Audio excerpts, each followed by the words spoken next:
Driving the 2024 Mazda CX-50 shows that the car is powerful. The Mazda CX-50 is lower, longer, and wider, so it has the athleticism and handling of a sports car, unlike any other SUV. The standard iActive all-wheel drive gives confidence and grip on the road in any weather condition. The Mazda CX-50 also has a durable yet luxurious interior design with a panoramic moonroof, Bose audio system, and ventilated seats. Visit your local Mazda dealer or MazdaUSA.com to experience the Mazda CX-50 today.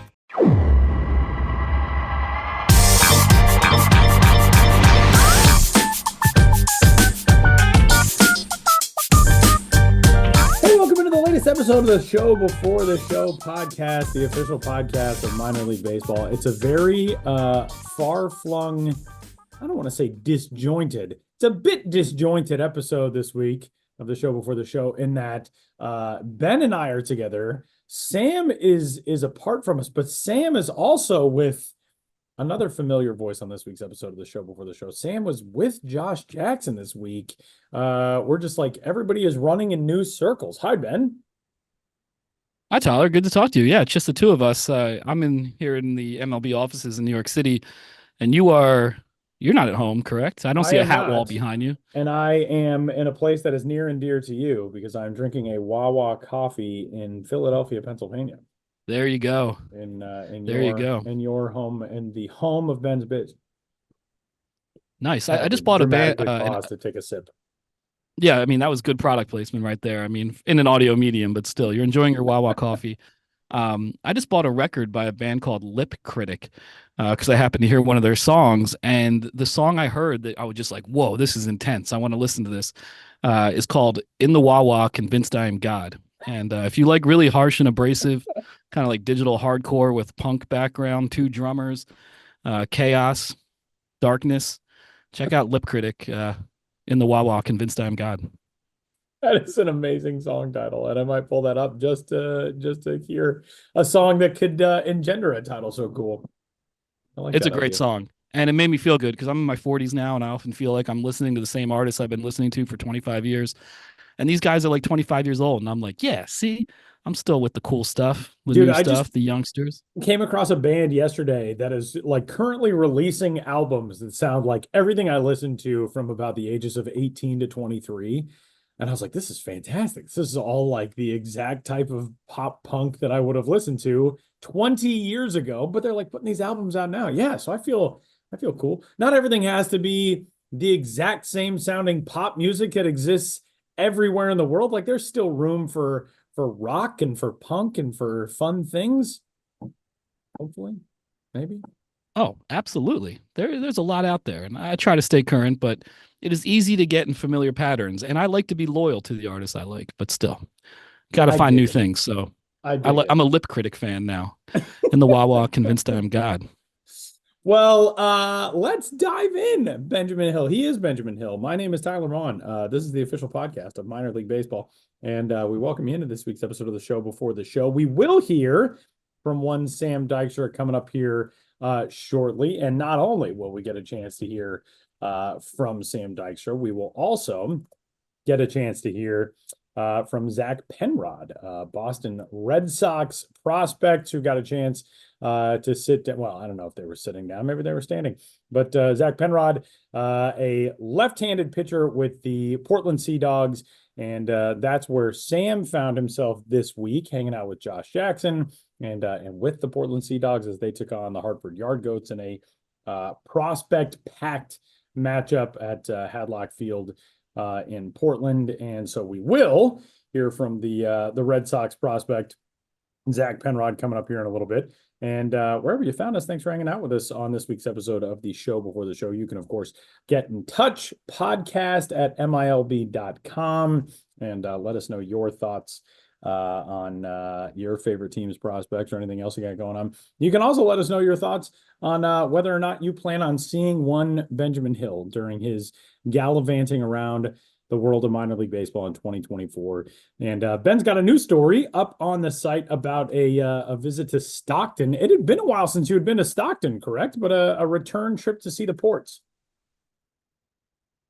Yeah, it'd been 8 years. And, we talked about this a few weeks back, but I've on the newsletter and as standalone articles on MILB.com. The newsletter, of course, being the Ben's Biz Beat, doing individual write-ups of each visit right now.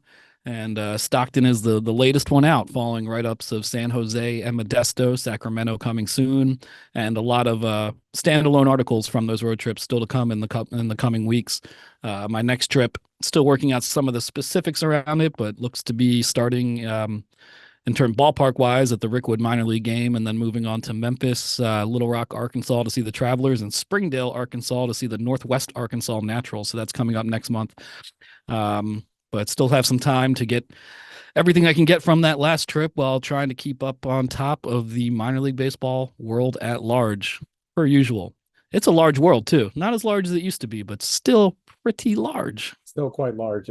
Before we dive into the next topic, I just wanted to throw out something. You mentioned a trip down through the south to southeast. Did you happen to see that the Rocket City Trash Pandas posted a video of people eating live cicadas at the ballpark last night? What? You know, I saw a brief mention of this on my way into work and was going to look into it, but came right from work to a meeting and then recording this podcast. So I don't have the details on this yet, but obviously it's cicada season, and I assume they're in Madison, Alabama. They've got their share of cicadas. I did not know they were live cicadas. Yeah, that's what weirded me out. Was like, it's one thing if it's like, oh, it's a concession item, they're selling cicadas, whatever. But like the video, people were just like holding up, like the cicadas are moving, and the tweet that I saw, somebody commented and said, you can even see one guy, the cicada is flapping its wings as the guy dips it into his beer and then eats it. Was this a team sanctioned event or just some lone just lone some weirdos, lone actors? Yeah, I don't know. Maybe it was just some lunatics. That's like a nightmare I've had. Eating cicadas? Eating like cicadas with their wings flapping. Yeah, I mean, the indignity to be a cicada and spend what, like 14, 17 years underground. All these years underground. And finally emerge for this. Somebody's like, I'm going to dunk you. Yeah, and some guy dunks you in a beer. Yeah, not cool. I've eaten like I respect the dignity of the cicada. I've eaten like, like a roasted grasshopper, like something that was, prepared. But just the idea of like, I'm going to grab this living insect and eat it. Yeah, not for me. I have had the grasshoppers, and I think those are totally fine. Yeah, they're fine. Last time I had them was in El Paso Chihuahuas game. They had little packets of them like at drink stands, because I think that's more of a Mexican thing. And obviously that team is right on the border of Juarez, Mexico. And, it wasn't some like, whoa, are you crazy enough to try the grasshoppers? It was just kind of like, here, pick up a little bag of your salty snack with your beverage, and why not? No. That's actually the only place, or at least the first place that I had them was in Mexico. And it was fine. Definitely not the type of thing that I was like, oh, I need to try the live version of this. I got to go get one of these while it's still wriggling around. No, I'm good. Thanks. No. Yeah. So that's horrifying. I prefer to wait till death and then consume. All right, Ben. Well, let's talk about you and Josh Jackson have a story up at MLB.com of a minor league throwback promo in each organization in 2024. There are a lot of highlights in this thing, and a few of them that we will discuss. My favorite name for any of this throwback promo coverage is the Augusta Green Jackets. Atlanta's single A affiliate are doing a night called Late 1900s Night, which is their version of a 90s night. And I just like that branding for 90s night. Late 1900s Night. Give us the rundown. Some of the coolest things across the minors in throwback promos this year. Well, Josh Jackson and I have been collaborating on one of these per month. Man, I hope people appreciate them, because they take a lot of time to put together. But this is not about me. This is about the art we create. We chose one throwback promo in each organization. And what's a throwback promo? I mean, just something that celebrates the past. So it could be related to the city's baseball history, the team's baseball history, a pop culture related promo. And we put it all together. Yeah, you mentioned that's one of the goofier ones, the Augusta Green Jackets Late 90s Night. Josh wrote that one up, but he included a little bit of text from that promo, which seems like it was written by someone who probably is too young to have like even been alive in the 90s. Yeah, I was going to say it was someone who was born in 2001. Yeah, it says the team promises, quote, a fly night plan for you, home skillet. Oh, snap. Now, did we talk like that in the 90s? No, no, No, no, we did not. no, that's a We did not. fairly bizarre That's a approximation. caricature, and it's a little offensive to those of us who came of age in the 90s. It really is. But there's a lot of good stuff there. Like right below that write up of in Augusta, there's this is an interesting one. The Beloit Snappers are playing as the Fairbanks Fairies, a semi-pro or industrial team that played in the region of Beloit, Wisconsin from 1914 to 1927. So if you like these obscure baseball history celebrations, Fairbank Fairies being celebrated by the Beloit. Did I say Snappers earlier? Yeah, I think Sky so. Carp. But Sky Carp. Soon enough, they will be doing a Snappers throwback night. And the reason I mention that is because the Binghamton Rumble Ponies are doing a Binghamton Mets throwback night. The Binghamton Mets existed up until the end of the 2016 season. So it's not like, they're throwing it way back. It's like, I was already 7 years into working in sports by the time the Binghamton Mets went away. So some of these are not long time throwbacks. They're very recent past throwbacks. Yeah, I mean it runs the gamut for sure. Yeah, Binghamton Mets are a pretty recent throwback. Fairbanks Fairies, not so recent. Lots of other stuff on there to sink your teeth into. Frisco Rough Riders are having a classic TV night with a Mr. T impersonator. So, I mean, that's a big deal. You got to get out and see a Mr. T. They had to get a Mr. T impersonator. I feel like Mr. T is definitely available for hire. Is he not making the rounds in the minor league baseball circuit? As far as I know, I haven't seen him at a minor league ballpark ever, but I think he has been to minor league ballparks and he has been available in recent years. But his appearance fee, I imagine, is quite a bit heftier than a could be Mr. T impersonator. They will also have a replica of the A-Team van. You know, Mr. T was part of the A-Team, of course, and they have a replica of that van. Right? That's the A-Team, right? Yeah, I never really watched that show, and my mom tried to keep us away from. Yeah, it was big among the kids when I was a little kid, but my mom tried to keep us away from violent content. But my friend Ted, who lived next door, insisted that Murdoch from the A-Team was his cousin, and there was a lot of schoolyard debate whether Ted was actually cousins with Murdoch. I still to this day don't know if that's true. I was listening to an episode of my favorite podcast, which is not the show before the show, weirdly enough. Conan O'Brien Needs a Friend, and he was interviewing John C. Reilly, and John C. Reilly was like, "You ever lied about something enough when you were a kid that you just made yourself believe it?" John C. Reilly told a story about how when he was younger, he told his friends that his parents were going to get him a chimpanzee as a pet. And then he just lied about it so much that he started thinking like, oh no, this is going to happen. I'm going to get a chimpanzee. And that's the same sort of deal. Where it's like, oh no, I'm related to this guy from the A-Team. And there's really no way that you can prove me wrong because it's pre-Google and everything else. So I'm just going to end up believing it. I like that idea. Yeah, I mean, you tell a lie enough times and it becomes truth. I think that's how it works. Ben, there are a whole bunch of good ones. The Wichita Wind Surge will be doing a Wichita Wranglers throwback night, which is very cool. The Los Angeles Angels, the Salt Lake Bees, their AAA affiliate, they'll be doing a Gulls throwback night. Two things about that. One, the uniform is fantastic. They're members of the Pacific Coast League from 1975 to 1984. Two, friend of the podcast, Michael Hermosillo, is the guy in the photo of those Gulls uniforms. And how about the Asheville tourists who are throwing it back to a team that was the first team to call McCormick Field home. McCormick Field is celebrating its centennial season this year. And one of the great names in the history of minor league baseball, the Asheville Skylanders, will take the field at McCormick Field. Once again, will take the field at McCormick Field this year. Yeah, the Skylanders, apparently the team in 1924 when McCormick Field opened were called the Skylanders. The tourist name had been used prior to that, and then it was used shortly thereafter.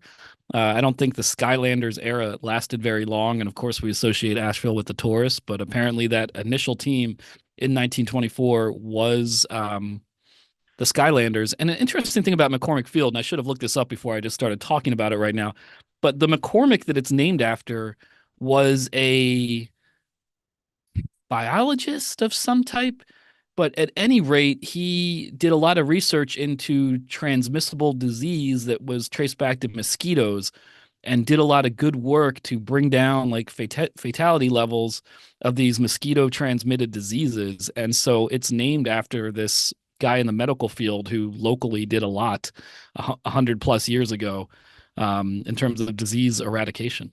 His name was Lewis McCormick. And wow, that is fascinating. I had no idea. Yeah. Dr. Lewis McCormick, who is the city of Asheville's only bacteriologist. Bacteriologist. There and you he go. started a campaign in the early 1900s in 1905 called, quote, "Swat That Fly," unquote, in order to, and this is due to, or this is from a story by a fantastic baseball guy, Bill Ballou, who I have not gotten a chance to talk to in several years, but a dude who I first met in my early seasons of minor league baseball is just an awesome guy. Bill wrote a story for the Tourist back in 2013. The Swat That Fly campaign came about in 1905 in order to, quote, "reduce the area's burgeoning problem with the housefly." Interesting. Huh. Where did houseflies live before there were houses? Whoa, you're getting deep now. I don't think they existed. It was a new species once humans started living in houses. It came about when the houses came about. Yeah. All right, Ben, one more topic. There is a cool crossover, minor league baseball, music, and the official league merch folks who are diving into a campaign with some bands that are local to some minor league communities and such. Give us the lowdown on this. It's a cool promo for the official league folks. Yeah, I think some listeners to the show will find this interesting if you haven't heard about it yet. But the Official League is an apparel company that was founded or co-founded, I'm not sure the specifics, by Alan Miller of Collide Sports, who owns the Lake County Captains, Portland Pickles, among other entities. And they have launched this MILB Times Music collaboration with 3 bands partnering with their local minor league baseball teams, like on exclusive limited merchandise. So it is the Worcester Red Sox and Dinosaur Jr., who are from, I guess, fairly nearby Amherst, Massachusetts. Dinosaur Jr., who are led by Jay Massis. They were already stopped by the ballpark as part of that collaboration. And tomorrow in Charleston, Friday, May, whatever that day is, I've lost track of the days. But on Friday, the day this the 24th podcast comes out, the 24th, the day this podcast comes out, Band of Horses will be in Charleston, home of the River Dogs, Joseph P. Riley Stadium, because they have collaborated with the Charleston River Dogs on some exclusive baseball merch, and then Mount Joy, a Philadelphia band, has collaborated with the Reading Fightin' Phils. So those are the 3 collaborations going on: Mount Joy and Reading, Dinosaur Jr. and Worcester, and Band of Horses and Charleston, put out by the Official League. And it's a cool concept, and obviously there's a lot of potential out there. So pretty cool to see this expand and tie in musical artists and minor league teams. And for me and a lot of people, that's kind of a crossover of 2 of the best things in the world. I mean, if you, Tyler Maughan, could create a collaboration of that nature between a minor league team and a band, does any come to mind? Oh man, that is a really good idea. I feel like there's got to be, just on the thread that we were discussing earlier with the early 2000s pop punk craze. I'm a big Something Corporate, Jack's Mannequin, Andrew McMahon fan, and he's a Southern California guy. I feel like Rancho Cucamonga or Lake Elsinore or one of those teams, they could do a really solid, if you're Lake Elsinore, you could do here's Blink-182 night and have the dudes from San Diego, one of San Diego's most famous bands, come to the ballpark. Speaking of appearance fees, that would be a little hefty. I feel like that would be ripe. Southern California, you could do every single pop punk band that was ever created. Yeah, I think the potential problem, is with the bigger names, you probably have a lot more obstacles to getting these collaborations done. Yeah. I have to find someone extremely, very niche. There's got to be Yeah, actually, here is the one that I would really love to see. My favorite band on the planet is St. Paul and the Broken Bones, and their lead singer uh, constantly wears a Birmingham Barons hat because they are from Birmingham. So that I would really like to see. That I would very much enjoy. That's a real There you go. Not St. Paul Saints, the Birmingham Barons. exactly the Birmingham Barons. Although it would be very fitting if the St. Paul Saints were the ones to do it. But yeah, Paul is constantly wearing a Birmingham Barons hat, and I think that'd be very cool to see that. Okay, make that happen. Make that happen. Birmingham Barons, give us a call at milb.com, and we'll see if we can hook you up with Paul Janeway and St. Paul and the Broken Bones. Just dial 1-800-BENS-BIZ, and we'll see what we can do. Yeah, Pretty sure that's that how is this a podcast working works. line. Call me up, 1-800-BENS-BIZ. All right, Ben, we're going to step aside, you and I. We're going to toss this out to Portland, Maine. I don't know where that is. And we'll hear from Sam with Zach Penrod of the Boston Red Sox organization. And Sam and Josh get a chance to hang out for a little bit on the Show Before the Show podcast. And then after this week's episode, it goes to the Miners, back to wrap things up on the other side.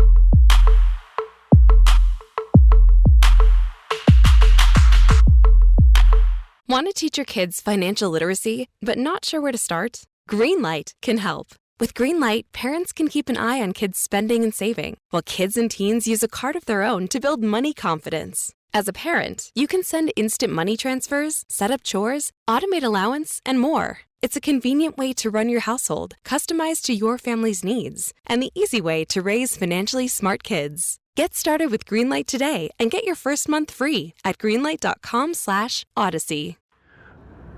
Well, hopefully Ben and Tyler haven't concocted some other lie on this week's show.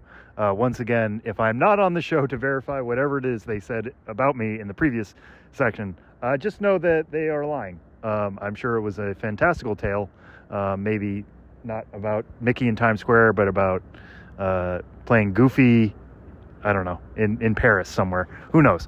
But anyway, I am currently in a P city, actually. That is true. I am here in Portland, Maine with our very own Josh Jackson. Josh, hello?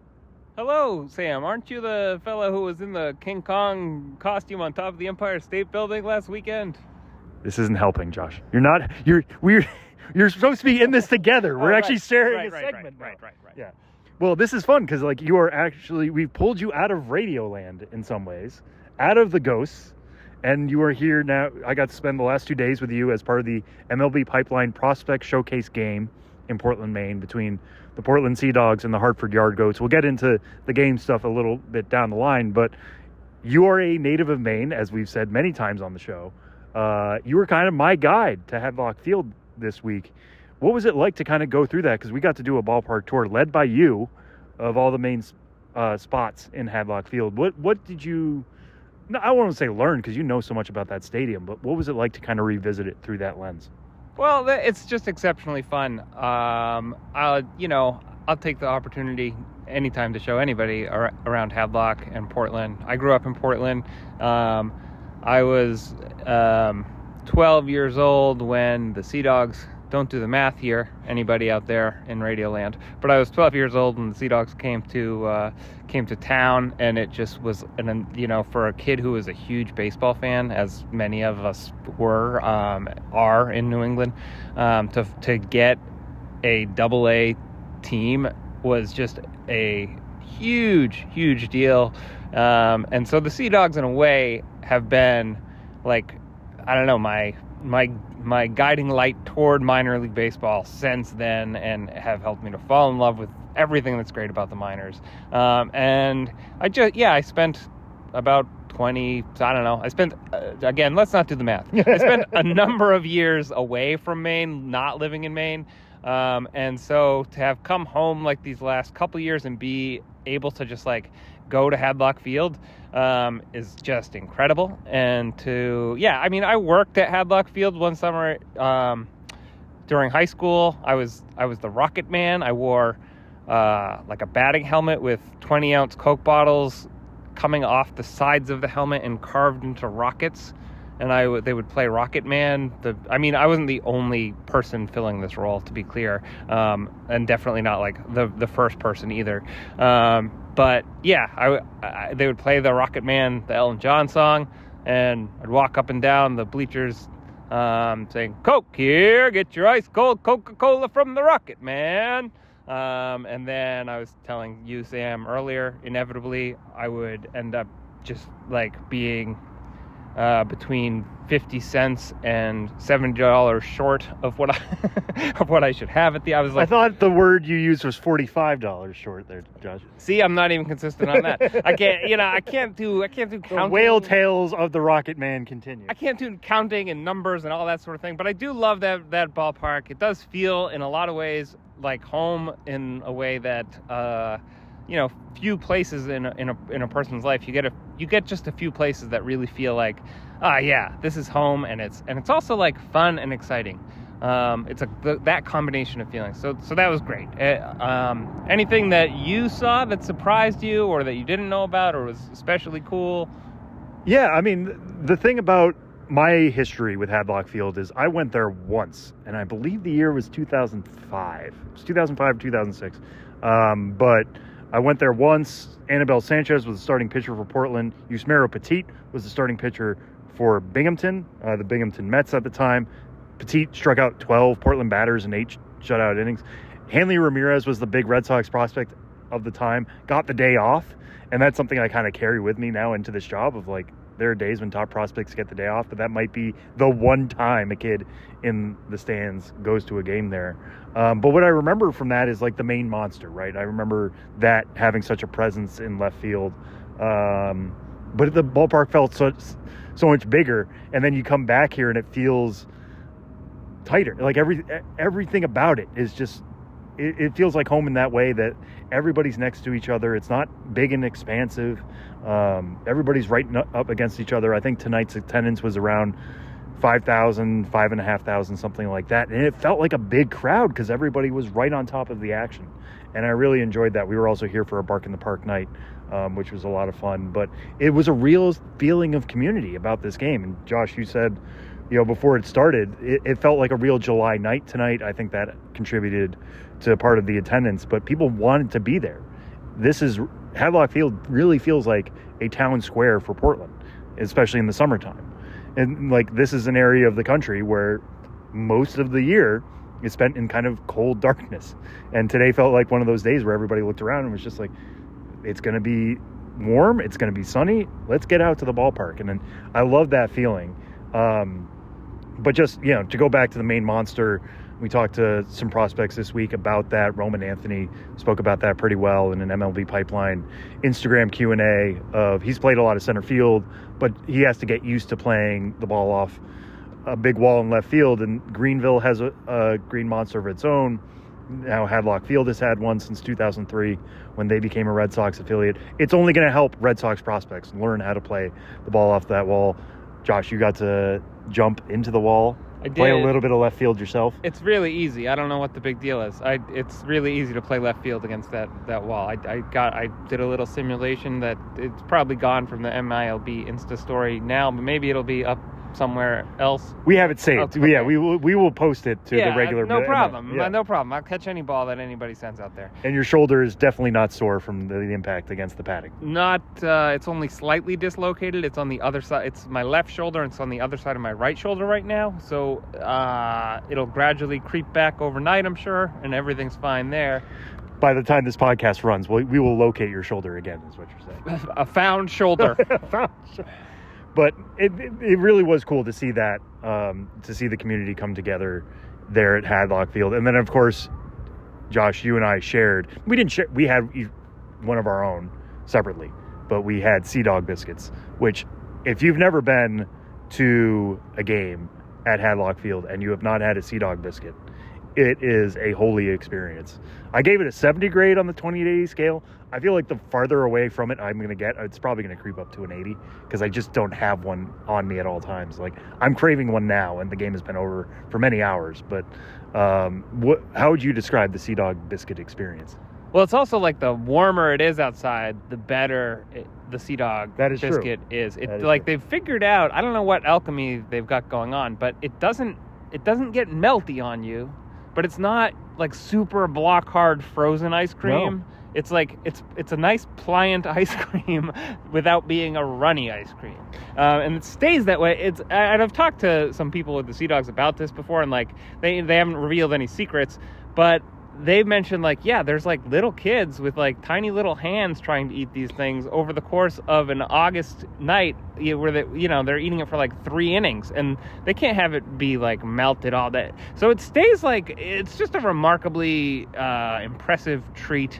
And you gave the 70 grade last night, and tonight was a warmer night, and yeah. I'm wondering if that even factored into like giving you more of a hankering to have one. Like, yeah, we're sitting on a park bench right now, and I'll tell you, I could go for another Sea Dog biscuit.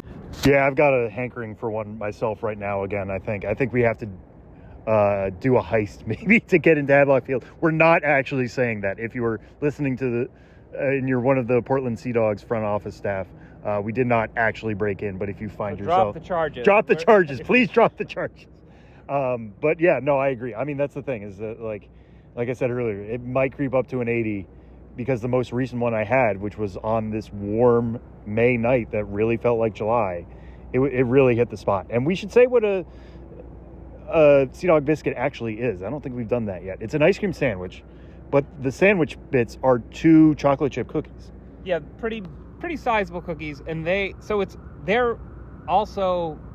frozen, but they're not like, when I say a cookie is frozen, you're picturing like a hockey puck almost. Yeah, it's not, that pliant thing I mentioned. It's like the cookie has give and yet is frozen. It almost feels like the cookie has been recently microwaved, which would make no sense. But yeah, it does, because feel you that wouldn't way, you wouldn't put that warm. on ice cream. It's not at all warm. It's not at all warm. But no. It does feel like it's got the softness of it's quite the confectionery concoction. Yeah, it's absolutely terrific. And I wish every minor league ballpark would have something like this. Many do. Not necessarily ice cream sandwiches, but just something that you identify with a specific place.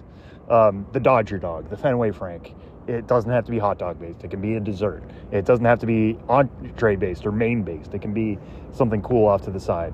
So I'm really glad that Portland has one. I'm really glad I had one. I had 2. I had one on Tuesday night. I had one on Wednesday night. I might be having another if we go through with this heist. But again, none of you heard that. All right, Josh. So one thing that we got to do too that I know was very special to you was we got to raise the lighthouse. And if you don't know what that means, when Portland Sea Dogs players hit a home run, there's a lighthouse that goes off in center field, and there's usually some pyrotechnics. It raises up over the wall. You don't see it until a home run happens, and with the foghorn blast, it raises up over the wall, and fireworks go off.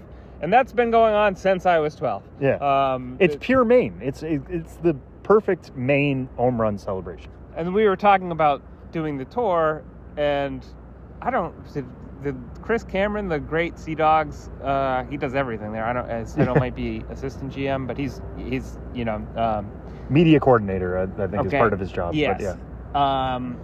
Did he mention it first? At some point, it seemed like it became a possibility that we would be able to raise the lighthouse, especially for our tour, and I just about lost my mind. It was so funny because I asked Chris, like, what is something we should focus on? Because we're doing a ballpark tour. Josh knows everything about this ballpark, but you guys know it even better. What is something we should do?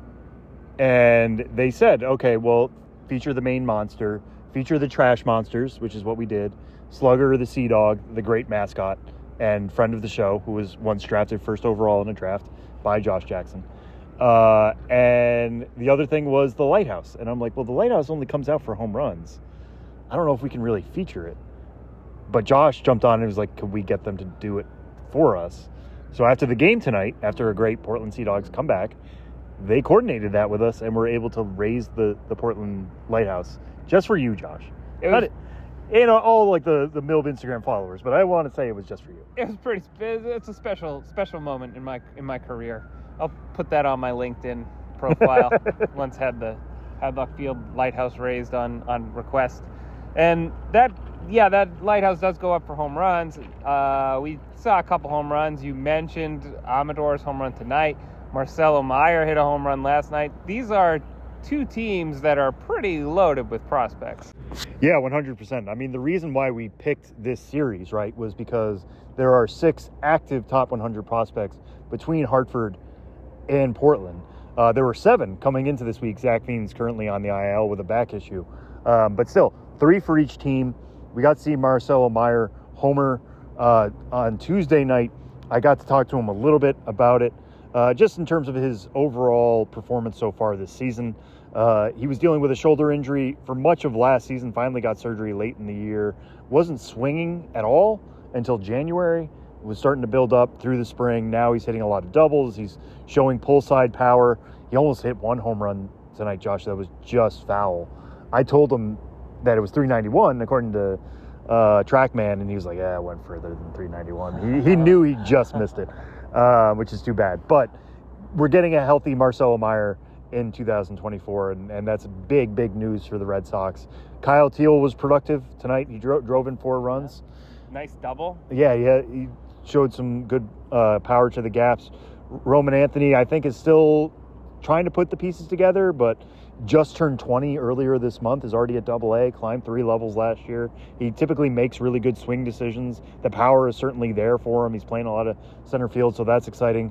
Adel Amador, who you mentioned, Josh, homered for the first time for Hartford. He's actually had a really good approach for much of the year, balancing walks and strikeouts and getting on base, but his batting average has started with 1, and he hadn't homered until this week. So maybe that's the start of something. For power for him. He's battled a hamate injury in the past, and that can typically take like up to a year for your power to fully come back, so maybe that's an issue for him. I talked to Sterling Thompson, another big Rockies prospect. He's just got a really sweet left-handed swing. He's been playing a lot of left field. They've tried him at first base. They've tried him at other spots on the infield. He's played some right field as well, but I think putting him in left, allowing him to focus on his offensive ability is so big. And you can see the results. I mean, they're starting to turn around now that he's not playing first base, that he's not trying to learn a new position on the fly, that he can be where he's most comfortable. So that's something to follow for the Rockies there. But yeah, it was such a loaded series overall. Really came through in terms of prospects performing. How about Matthew Lugo? Matthew Lugo is another really good one and an interesting one. Not in the Red Sox top 30 currently, but playing like he kind of should be. Showing a lot more power than I think anybody expected. I think there was a time where he led all of minor league baseball in slugging percentage. Normally that's reserved for guys in the PCL, right? Or somebody who plays in Amarillo in the Texas League, some of these really hitter-friendly environments. Not somebody who plays in Maine in April and May. It sounds like he's really added strength. He's played a lot of left field too because he was drafted and developed initially as a shortstop, but Meyer's going to get tons of looks there. Actually, I also saw Marcelo Meyer playing third base in pregame reps. He said that's the first time he's ever done that, so that's something to watch down the line, Red Sox fans, if he's going to get more time at third base. It doesn't sound like anything's imminent about that positionally, but he's getting looks there, and he said, I'm just trying to be athletic at third. We'll see how it goes, but something to keep an eye on. But yeah, Matthew Lugo, somebody definitely playing his way into top 30 consideration. I wouldn't be surprised if he's in Worcester by the All-Star break, to be honest with you, the way he's performing and hitting for power, and the fact that it's continuing, right? Like, you see guys get off to hot starts and you think, all right, they're going to cool down eventually, the league's going to catch up to them. It hasn't happened yet for Matthew Lugo. He still has an OPS above 1,000, so fascinating guy to watch on that side. And, you know, I was really glad to see the series as a whole live up to the hype, at least the 3 games that we saw, because we saw a doubleheader on Tuesday. But one other name who's not on a top 30 quite yet, but he could fight his way onto one given the way he's played so far, is left-hander Zach Penrod. If that name sounds at all familiar, you might recognize him from pitching with High A Greenville last year. He helped them win a league title. He also pitched in the Arizona Fall League really well for the Red Sox. But you look at his baseball reference page, it's fascinating. This is a guy who pitched in the Pioneer League 3 seasons in a row, the Independent Pioneer League. Was signed by the Red Sox late last year. Was actually pitching earlier in his career in the Rangers system. He pitched there in 2018. They released him during the pandemic in 2020. Went to the Pioneer League. He's an Idaho native. Pitched there for 3 seasons, and then the Red Sox signed him. You'll hear the conversation, but initially they were just like, all right, you're an arm. We just want to see what you have. And then he kept earning more opportunities. That continued into the spring. Now he's at Portland. He has a 3-0 record, a 2.10 ERA, 44 strikeouts, and only 12 walks in 30 innings. He struck out 10 batters in back-to-back outings leading into this week, so he has some serious momentum as well. He's a great story as an indie ball signing and an inspiration to anybody who's come through those ranks, but he's a legit prospect too. His changeup's really good. He has some velo. He's working on a slider. The package is there, and we'll see what happens from here, but given the early results and given his age and the trajectory that he's on, he's 27 years old now. It's time to kind of push him. I wouldn't be shocked if we see him in Fenway Park before the end of the year. So I got a chance to talk to him here in Portland. Here's me talking to Zach Penrod.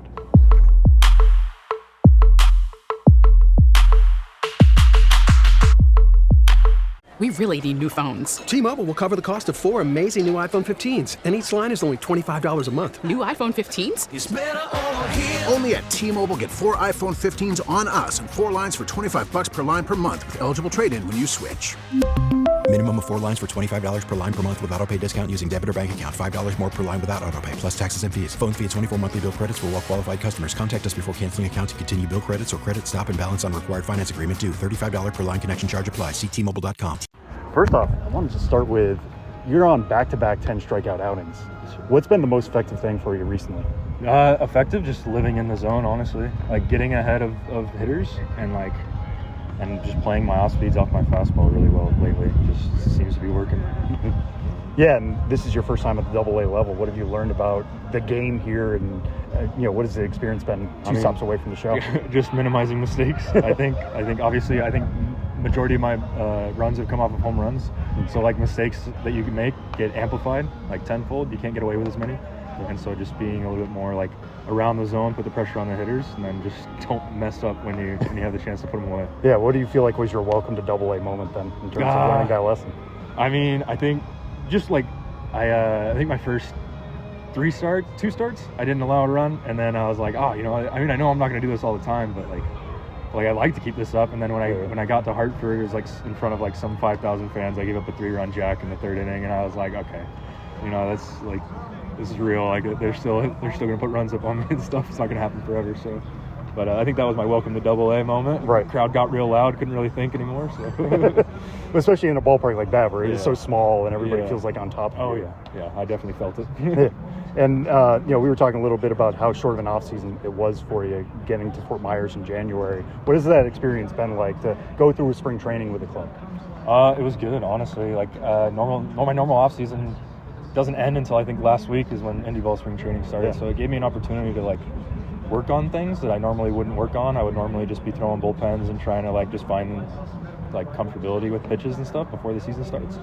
I think it was more just like an introductory, like I got to go into a couple big league games. I thought that was cool. Yeah. But it was mostly just like working on stuff and like getting the opportunity to work with like pitching coordinators and like have TrackMan and everything like that. So I like understand what my pitches are doing rather than just throwing them in the zone. Mm-hmm. So, and just like honing things. Yeah. It's really good. Well, especially when you're talking about looking at your pitches, I feel like the changeup stands up most to me.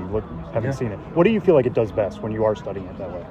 Like as far as like movement and stuff goes, I think like if it's diving away from right-handed hitters, because then that opens up me going away from them with the fastball and then playing it off. I think the spin works really well off of my fastball, and so like if I can live fastball away and then just dive the changeup down, that's where it's going to be most effective.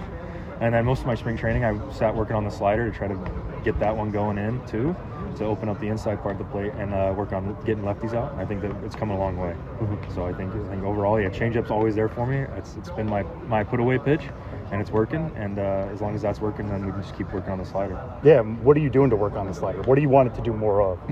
Just trying to just get him to swing at it away. It's kind of a cuttery right now, which is really good to righties, but to lefties, it's just not playing the way I wanted it to. So just working on getting to sweep out a little bit more, I think. Not necessarily become a sweeper, but just open up the opportunity to get lefties out chasing or get them to ground balls and stuff like that. Yeah, and we've basically alluded to it at this point, but I want to get into your backstory of the Red Sox signing you late last summer, bringing you over to Greenville. What was that process like? When did you first hear the Red Sox were interested, and how quickly was it a yes from you to sign from the Pioneer League? It was. I remember it. It was a Friday. We were in Great Falls, Montana, and just kind of like going through the normal day-to-day stuff. And my manager texted me in the morning. I woke up and he was, hey, Red Sox are interested. Is like get all like the documents and stuff sent over so they can kind of like start the process and maybe like talk to you a little bit. And I was like, I'm sure. Like not thinking anything of it because I think there was a couple years prior to where teams had reached out and asked for that stuff, so it was nothing really like crazy. And then it was Monday morning. It was our off day. I woke up to a call from my coach. He said, hey, the Red Sox might be close to pulling the trigger. Like I gave him your number. They might reach out today. And then literally like 2 hours later, they called me and they said, hey, we have this opportunity. And I said, well, let me think about it. try to drag it out a little bit, get the excitement out, and then call him back. And I told him, yeah, let's make it happen. And they put me on a flight the next day. So. Yeah, and you went to Greenville, who won a Satellite League championship. But was that the opportunity that they explained to you? Was that we have an opening here at High A, or what was that? Yeah, they told me. They were basically like, hey, we need a starter. We're gonna send you to Greenville. Like get your innings. We need a starter there. Work with what you can, and we'll see what happens after that. Mm-hmm. And so it was the understanding I had was I was just gonna go there, start, and I just wanted to make the most of it. So. Yeah. Did they give you any instructions of like, hey, we really do like your changeup, lean on that a lot, or is it just, hey, you're here as an arm, do your thing, and we'll figure it out later? To begin with, a lot of it was like just show us what you got, like pitch to your strengths, and then we'll figure out from there. And so when I showed up, it was first start was just do your thing. We want to see what you have and go from there. And then starts after that was work on certain things and like hone different areas and it became more about developing that sort of thing. But in the beginning, it was definitely just show us your stuff and play it out. Yeah, was the fall league even on your mind at any point? Not even close. not even remotely close. I thought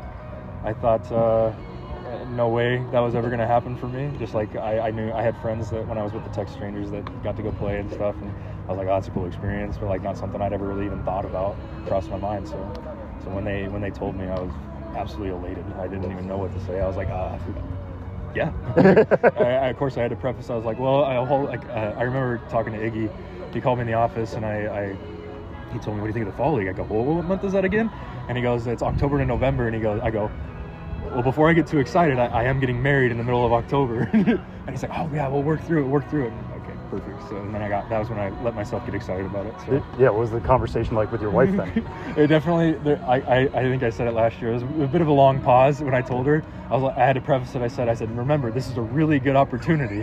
And then I told her like, it's from October to November, and it was just really quiet for a second. She's like, that's great. I was like, yeah. So. You had to do a lot of chores around the house to make up for it. It was definitely, yeah. I had to make up for it quite a bit. She was a trooper because I was gone all 6 months prior to that, and then to drop that on her like, hey, I'll be gone all the way till like the day before. So, but yeah, we're making up for it. Yeah, no, I get it. And you talk about that mentality of just showing up and just showing what you got. How do you carry that through, especially to this year where now you are two spots away? Yeah, I did just continually doing what I know I can do. I think I spent 3 years in indy ball trying to figure out how to pitch, and I think it's kind of playing now, just having the confidence as I like go from start to start, just building confidence each one to like continue to attack the zone and everything, like understanding that my pitches will play and that I can get hitters out. So just carrying the confidence from one start to the other is what's being effective for me, and so just got to keep doing it. Do you feel like there's been a shift in mentality in how the club treats you now? No, I think it's been pretty standard. They treat me great here. I like this place from the very beginning. They were very complimentary of everything that I had, and they continue to do so. And maybe just opportunities given. Obviously, the fall league was huge. That instilled a lot of confidence from them and me, and so I think they treat me great. So yeah. And how would you describe the Pioneer League as a guy who's from Idaho? Like, the Pioneer League, that's kind of the center around there. Yeah. You spent 3 years out of there, but now you're a success story out of it. Yeah. Honestly, Pioneer League I think it was pretty great for what it started out being. I know with the restructuring, a lot of people were curious what it was going to be like when they shifted from affiliate to pro ball. I think just because there's such a lack of teams up there in the Northwest, that it's always exciting to have like a team there and like that you can go watch on a game night. And so the fans really appreciated having it still there. And so the support from like the fan standpoint was awesome. And then just the competitive wise, it became kind of a starter league almost. for like college guys that may have just missed a draft. So the competitiveness was really good. There's guys that are chomping at the bit to get that opportunity that maybe they missed out on, and so like I think the camaraderie, I guess, is the word I would use. Like guys coming together because all trying to accomplish that goal of getting picked up is really cool. Really cool. Yeah, and the fact that you stuck with it for 3 years. I mean, you mentioned your time with the Rangers. You were with the Rangers for a while, got released after you had Tommy John. You kept going back to that well. What was that thought process and like keep trying to show your stuff and eventually it worked out? It was just mostly just like thinking I remember thinking to myself when they called me and released me, I went through a little bit of a period where I was like, well, I mean, is this something I want to keep doing? And it was like an overwhelming sense of, yes, this is what I need to do. And every year that I spent in the Pioneer League, I felt like each new year was like something I had more to offer. Like every single year, I have something more to offer, and I can't just do myself like that until I know that this is the time to be done. And so I was like, as long as I continue to believe in myself and trust that what I'm doing is right, I know that eventually the opportunity will come.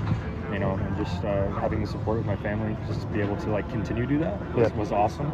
And so, like I said, it was just that feeling of like I have something to offer. I know somebody's going to take a shot, and when it happens, I just got to make the most of it. How do you feel like you developed as a starter then, from where you were year one in the Pioneer League to when you did sign? I think the confidence thing, like I said, was a huge thing. Developing the confidence and then learning how to pitch, I think, was more than anything. Because being a position player, like I didn't know like anything about pitching, and so when I kind of like was learning it and like developing myself, I was like, okay, I mean, like I can take a lot of the knowledge that I have of like what I used to think as a hitter and develop that into like what would I be thinking as a hitter in this situation, and how can I go against it as a pitcher? And so like leaning on that information and then like going as a starter, I definitely like starting a little bit more. I feel like I can have the chance to like go after guys. If some guy gets the best of me one time, I'm like, all right, well, I'm going to do something different to like mess with you this time. And so just having that ability to like go through the lineup a couple times and like continually attack guys in different ways, I think it's a lot of fun. Do you ever think about how Penrod, the hitter, would attack Zach, the pitcher?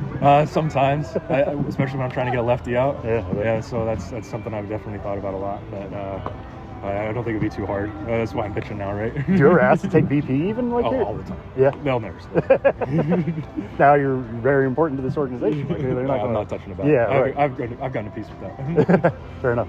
And you're an Idaho guy. You're now in Maine, which is not very far from Boston. What have you learned about New England just in the past few months? The Northeast is definitely different. It was cold for the last month. That was an adjustment period, but not much different than springs in Idaho. We used to start the season in February. It'd be rainy and snowy, so it was kind of like going back to that because, like I said, my season didn't usually start till May. So it was all warm and nice, but now starting in April and everything, it was nice and cold. But I'm liking the Northeast. It's not too bad. It's definitely different than Idaho. Things are a little bit more cramped, close together. And but it's nice up here in Maine. I like it, being on the water and stuff. I'd never been to the Atlantic Ocean, so it was different. Oh, there you go. Was that one of the first things you did when you got here? Was go check out a lighthouse or something like that? We haven't done it yet. My wife and I have been trying to venture out a little bit more, but we're not many off days, and the schedule is kind of wonky. But when we get the opportunity, we go and adventure a little bit. So. Yeah, with Kyle Manzardo getting called up, I mean, Idaho baseball is kind of having a little bit of a moment right now. Oh yeah. What is that something you guys are talking about? Like, is Idaho natives like friends back home or anything like that? I think I've always been under the opinion that Idaho is very underrepresented. I think there's a lot of good talent there that goes missed just because there isn't any D1 opportunities in Idaho in and of itself. I think a lot of guys they got to branch out and get lost in like junior college and stuff like that. The guys that are good, obviously like Manzardo. I think Breeling, I noticed that with the Yankees last week in Somerset. I think that there's a lot of good players that get wheedled out in low college levels, but I think it's getting there. People are starting to recognize, starting to see it, and it makes me feel good. Yeah, very cool. And the fact that we're standing here, the Maine Monster is right behind you. Do you allow yourself to dream of pitching at Fenway this close, or what is your thought process on being so close? Every day I dream of it. I like to think. I think everybody likes to think we're right on the edge of that, and just waiting for that opportunity. It's very cool. Like here in Greenville, both they have the Fenway-esque type fields, and it's very cool. Even pitching in JetBlue, I walk out on the field and just appreciate where I was every single day. Like that opportunity of just being there, and obviously, just dreaming of Fenway. I talk to my wife all the time. I was like, hey, we could make a trip down to Boston, like on an off day, go watch a Red Sox game at Fenway. And she's like, no, I want my first time, because she hasn't been to a big league game, so she's like, I want my first time to be when you pitch. And I think that puts a smile on my face thinking about it. So. Oh man, that's a great goal for both. All right, Zach, thanks so much. I appreciate it. Yeah, no best problem. of luck with everything. Appreciate it.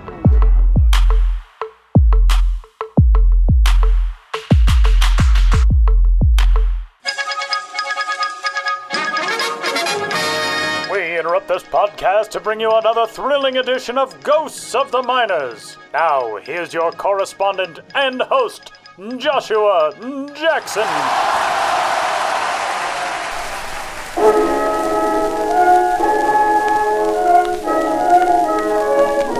Welcome back to Ghosts of the Miners, in which all of you out there in Radioland must identify the legitimate historical ball club or player hiding amidst the fraudulent pair. One once made his living in pro ball for years and years. The others were never even living at all. In the last segment, I asked you which of the following minor league baseball players did at one time exist. A. Tex Jeans. B. California Trousers. C. North Cummerbund. You're as reliable as an old pair of Wranglers if you picked A. Tex Jeans, who logged 82 big league plate appearances scattered across 5 non-consecutive years in the middle of a glorious minor league career that took him from age 20 to age 39. Tex was born Ernest Lee Jeans in the town of Maypearl, Texas at the dawn of the 20th century. Through and through, a son of the Lone Star State, it's possible he was not the only star in the family. Popular sources today say Tex was the nephew of Tris Speaker, that is. But was he, Tex, the nephew of him, Tris? Tex was almost certainly no kin to Tris. Over his 2 full decades as a professional ball player, Jeans spent 53 games in the big leagues, the first one coming in 1921 when he briefly broke through with the Cleveland Club, which was managed, of course, by star outfielder Tris Speaker. 'Twas Tris, the true uncle of Tex. 'Twould be innumerable articles easily found today about the talented nephew breaking through with his uncle's team. Tar not. In fact, in February of 21, the Chicago Tribune ran a column about players whom various big league teams planned to bring to spring camp. In reporting on Cleveland recruits, it says, among the 32 players manager Tris Speaker will lead south is Ernie Jeans, 19-year-old outfielder from Maypearl, Texas. Jeans stands 6 feet and weighs 180 pounds. End of note. Furthermore, a 1935 United Press item announcing the hiring of Jeans as the playing manager of the West Dixie League's Longview Club describes Tex as Tris's protege and makes no mention of any family ties. It seems most likely that Tris Speaker was an avuncular figure for Tex Jeans, and those who believe they were blood relatives should be ready to cry uncle on that claim. But, although Jeans likely did not share genes with Speaker, let's speak this clearly. Jeans could suck. Despite never really getting the chance to settle into the majors, he had a .274 batting average with a homer over 73 at-bats. In his final full season as a player, when he was over 35 years old, he was skipper of Longview again as the club moved to the East Texas League for 1936, and Tex was the toast of the circuit, batting .362 for the Loop League. And that's how Jeans never washed up. Now, on to the question for next time. Which of these teams dug in deep in the minors of yesteryear? A. The Kenchford Blind Bats. B. The Sheffield Cave Sharks. C. The Thetford Mines Miners. Want to know the answer? Take a dive. Or tune into the next Ghost of the Miners. But for now, you'll have to excuse me. My producer Ben Hill is going motor courting, and I've got to woo his jalopy.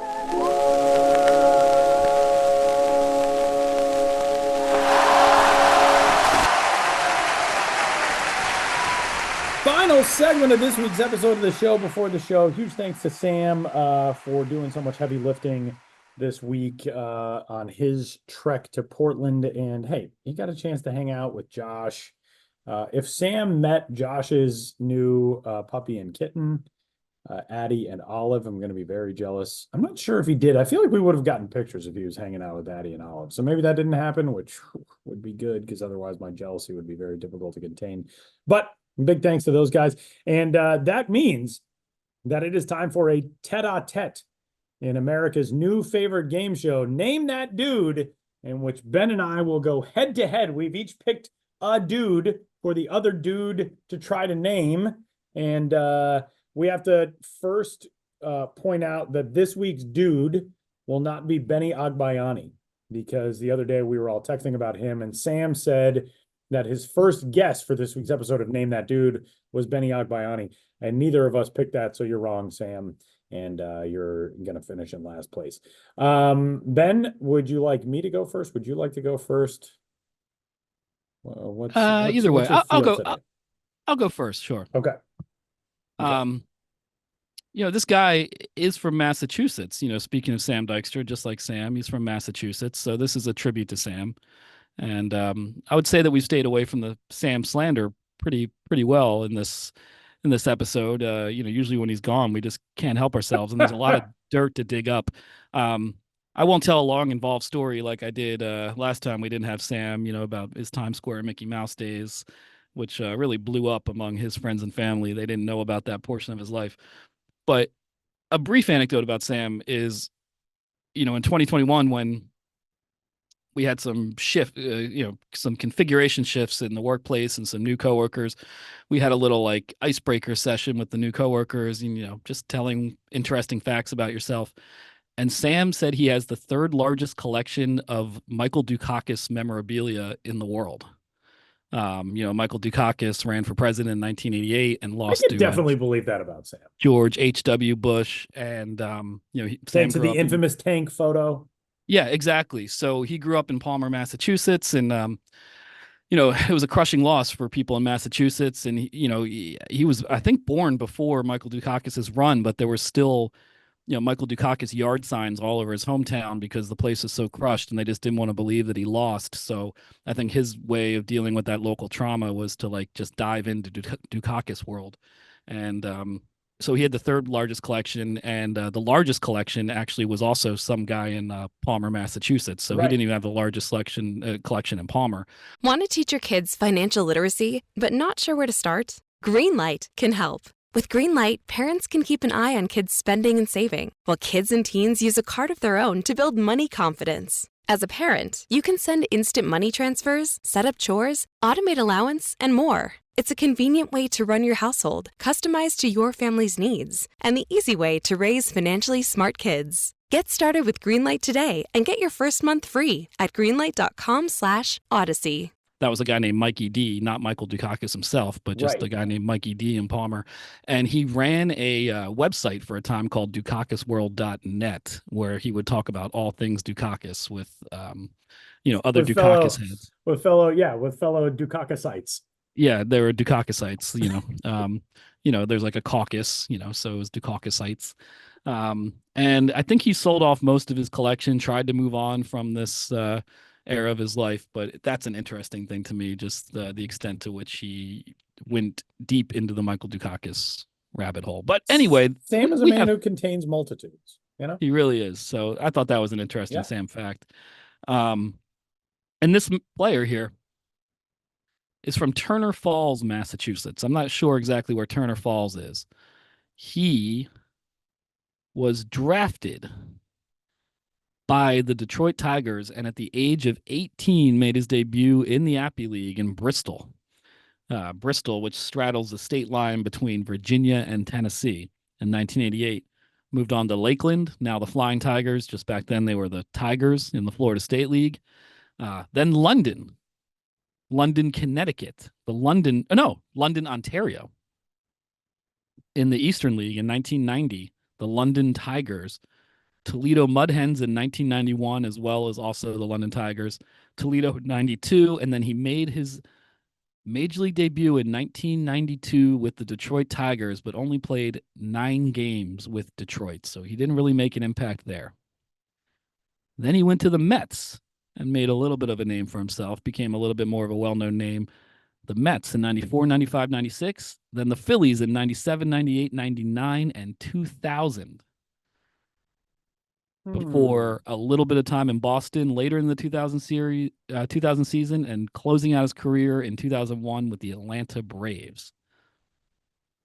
He was a position player, a lefty, a first baseman, a Mets/Phillies first baseman from the mid 2000s. 90s or mid 90s. His career was 94 through 2001 in Atlanta in 2001.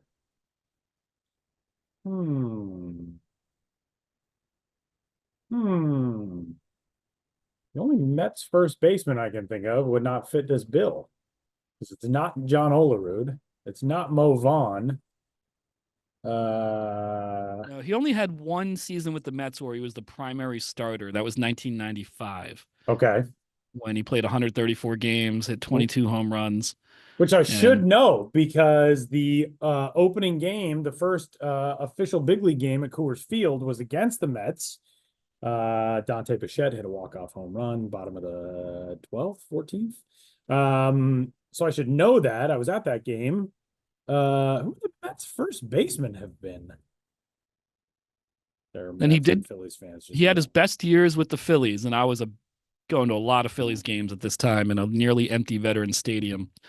He had 2 100 RBI seasons with the Phillies, 3 20 home run seasons, and played a fantastic first base, one of the best fielding first basemen I've ever seen in my life, especially on those picks, on those hard thrown one hoppers thrown across the infield. He was a machine at gobbling these up. Man,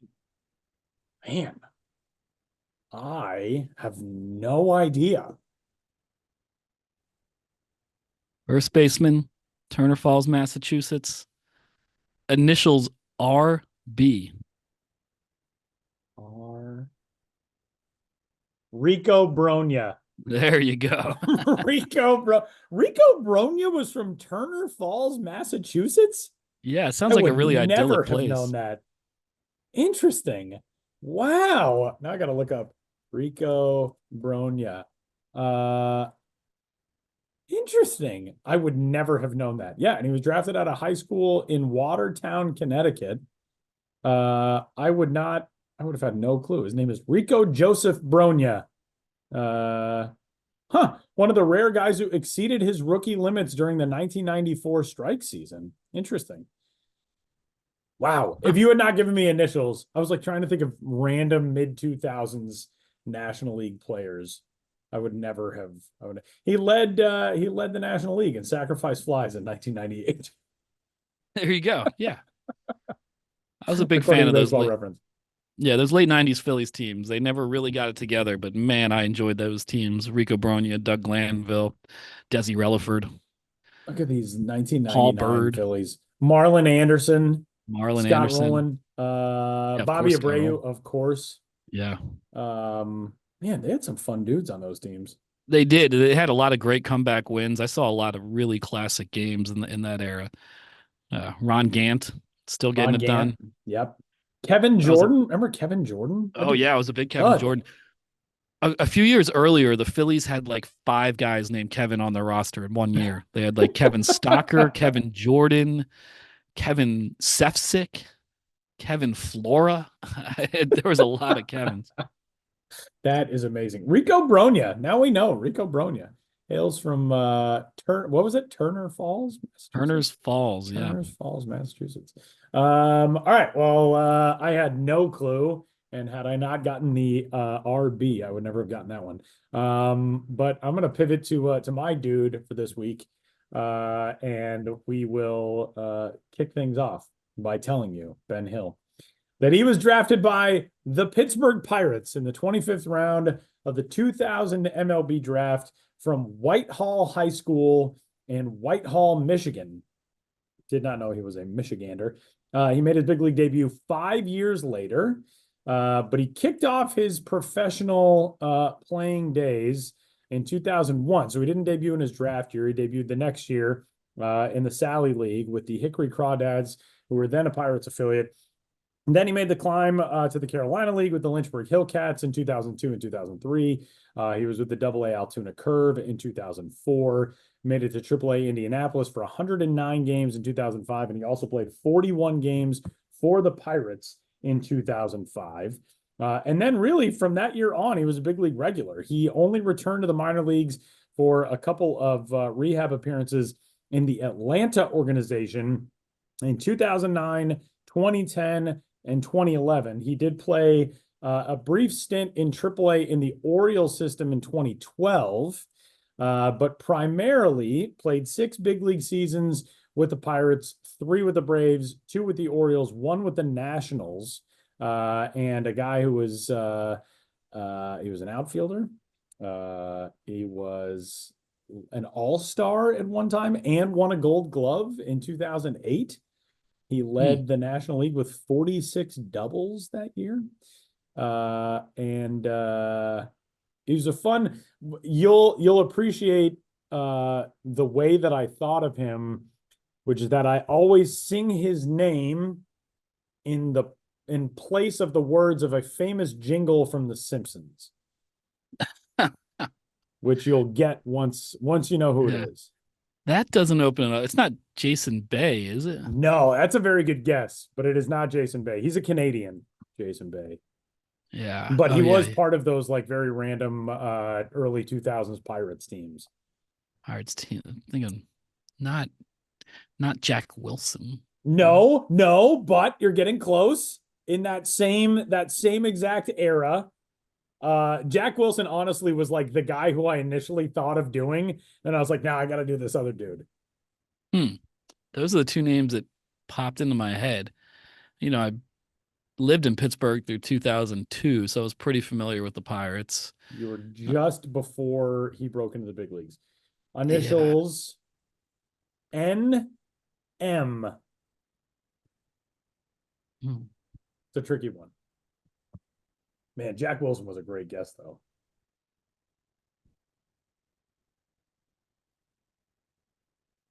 It's from Michigan?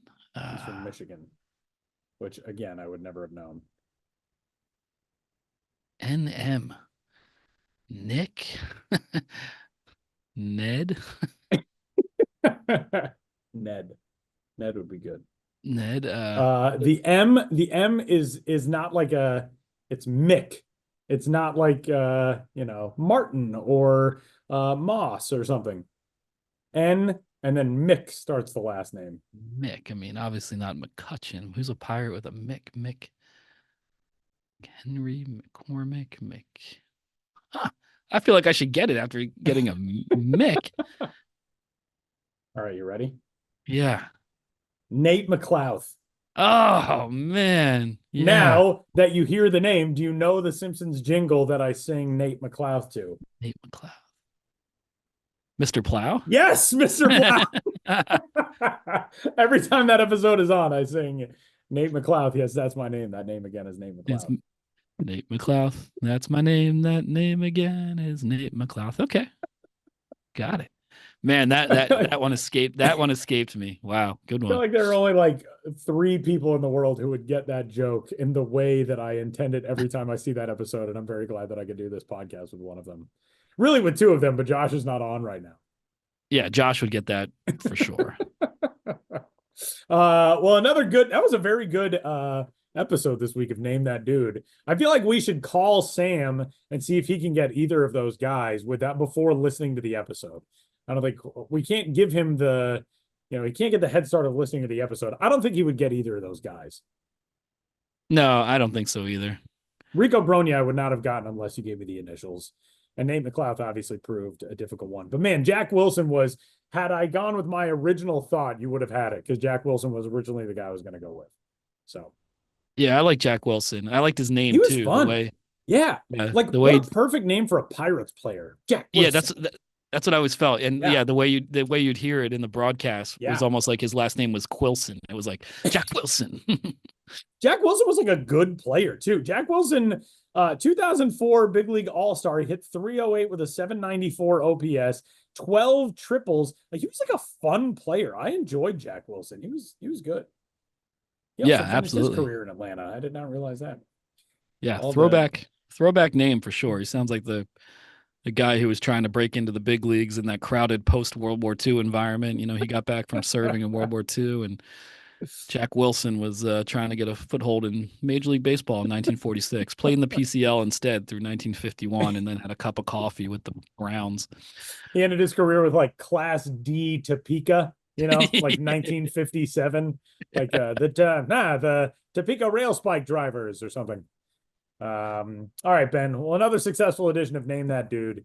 And that'll do it for this week's episode of the Show Before the Show. Big thanks to Josh and Sam for their hard work in Portland, and for Benjamin Hill Sam Dykstra, Josh Jackson, Rico Bronya, Nate McLeod, and all the rest. My name is Tyler Maughan, and we will catch you next week.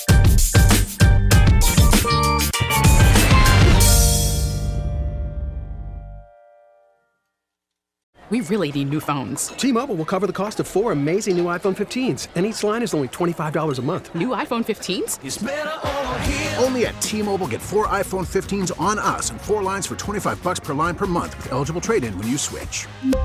Minimum of 4 lines for $25 per line per month with autopay discount using debit or bank account. $5 more per line without autopay, plus taxes and fees. Phone fee at 24 monthly bill credits for well-qualified customers. Contact us before canceling account to continue bill credits or credit stop and balance on required finance agreement due. $35 per line connection charge applies. See T-Mobile.com. Charge applies. See T-Mobile.com. Charge applies. See T-Mobile.com. Charge applies. See T-Mobile.com. Charge applies. See T-Mobile.com. Charge applies. See T